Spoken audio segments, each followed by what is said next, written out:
This time on Let's Get Cooking, I'm going to make some lamb vindaloo. It takes time, so there's 3 parts to this video. Here's part 1. Okay, it's time to make lamb vindaloo. A couple of videos ago, I made another batch of my garam masala. Earlier today, in my nightshirt, we cut up the lamb into pieces. We're going to let that fry while I'm going to get some other ingredients going. So first things first, wash the hands. I need to check if this microphone is working. I have a bad habit of forgetting to turn it on, so I'm going to look for a green light. It's on. It is on. All right. Turn on the frying pan. I got this baby. This is a 15-inch pan. It's on a big center burner. Throwing in some olive oil. You know, I like cooking with ghee, which is clarified butter. And I forgot to pick some up. I'm out of clarified butter. But the world doesn't end with that. You don't have to have everything perfect. Well, what the hell is perfect, right? So I'm just going to wait for that pot to heat up. And I'm going to show you how we make a base, if you will, for the gravy, the sauce for the vindaloo. And it requires, because I'm making quite a bit, it's going to require 3 onions. Peel that off. Throw the garbage there. Take the bottom off of that. That's the one. We finally have a beautiful summer day here. Arlene, did you have something? Arlene is trying to squeeze through without being on camera, and it's not working. I don't know if the camera actually caught you or not. Damn. I mean, darn. G-rated. Arlene is not a social media take my picture person. So she is happy to be behind the scenes. Pitching in, if you could hear her there, but not in the scenes. So I'm getting, did you see her sneak through? I think she ducked. I used to be 5'10". I'm not anymore. I'm 5'9" if I'm lucky. And Arlene is a lot shorter than me. I'm not allowed to say her height. So she's ducking as she goes by. For sure you're not going to see her. So I'm just prepping these onions. It's all going to go into a food processor in a second. Once I get the bottoms off it. There's the onions. You know, all of this I'm doing in real time. Unlike so many cooking shows where everything is so prepared in advance. I remember watching Jamie Oliver's 15-minute meals. And he'd cook something in 15 minutes. Those were not 15-minute meals. I like the guy, don't get me wrong. I like him. I like his cooking. I like what he does in promoting health through the food that you eat. But those were not 15-minute meals. I'm sorry. So much was prepared in advance or set up. It's not like me who has to go and grab everything. Anyways, so I'm showing you in real time prepping for this. I am trying to pull out, oh my goodness, this is the biggest clove of garlic I've ever seen.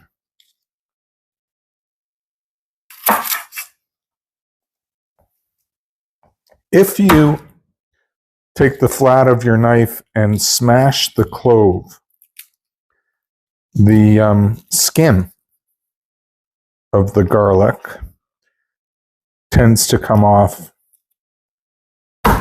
easily. And that's all I'm doing here.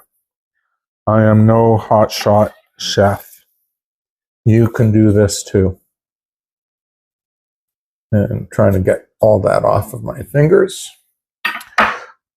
So I have a handful of garlic, bunch of onions. I don't know if you can see that. I'm going to try and pull it into frame. And I'm just going to throw that into the food processor. The onions, the garlic, and then a nice hunk of ginger. There's a spoiled spot on that. All of this is going to form the base to the gravy. I am taking off the outside edge of the ginger. Ginger, ginger, ginger. It smells so good. Can you see that? I think you can see that. All this to make lamb vindaloo. Now, my guests have different tolerances for spiciness in terms of heat. So I'm going to do my best to accommodate them. Let's see here. Just chopping up the ginger. Whoa, that is more than hot. Oil is in the pan. It's smoking. In goes the lamb bones, and in goes the lamb. Hurts my fingers. And I'm going to grab a wooden utensil.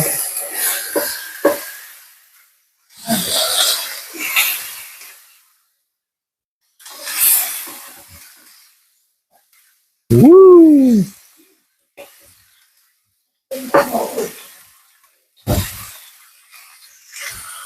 And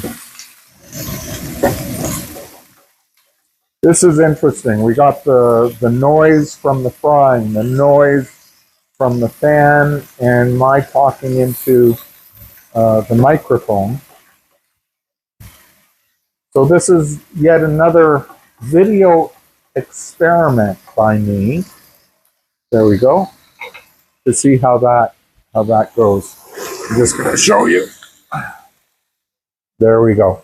That's the lamb and the bones in the pan. And that's on a medium-ish to low heat. I'm going to throw some olive oil in with the onions, garlic, and ginger. Oh yeah, so my friends have different tolerances for how spicy this food is going to be. So I'm not putting much in terms of red pepper. However, I just cut up a jalapeno pepper that I'm going to throw into that mixture as well. And all of that, like I said, forms the base. So let's put a lid on it. More noise. And we're going to pulverize that. Absolutely pulverize it. Liquefy it. Because that is going to form the gravy.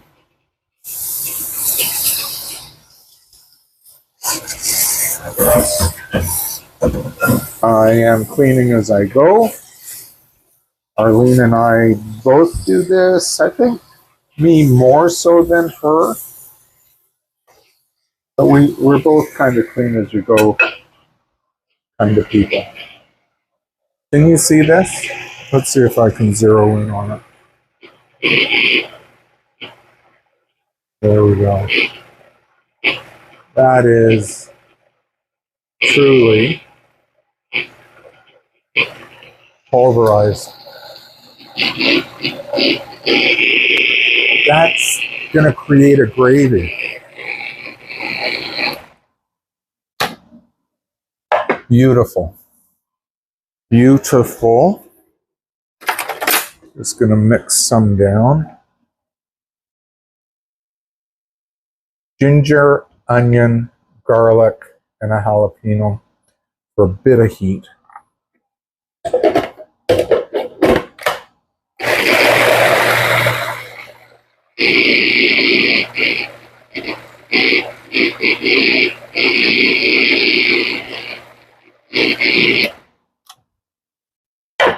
Beautiful. Now I'm going to check my meat. Not with that. And we're going to, oh, the meat has been marinating with some garam masala already. And what else did I put in there? Garam masala. Oh, and Arlene, what was that stuff that comes in a paste? What's this called? Tamarind. Thank you. Tamarind. So we've got tamarind in there as well. And let's bring us back here. There we are. Smells good in here. I don't know if you can hear Arlene. She's not mic'd up, but she says that it smells good in here. And it does. And it does. The meat is slowly browning. And yeah, I'm monkeying around with it right now. But the truth is, you want to let it sit, cook, get a bit of a crust on it. Arlene corrected me. A sear. You want to let it get a bit of a sear. She's off camera, but being off camera doesn't mean that she doesn't have input, right? She does. All right, that's going in the fridge. The hot other jalapeno is going in the fridge. And the meat is cooking. Let's see here.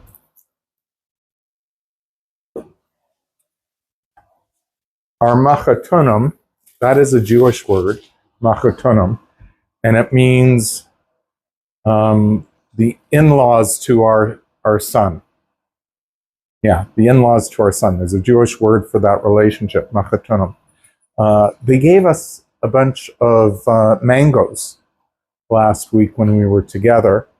And for the rice that I'm making today, let's get a little closer.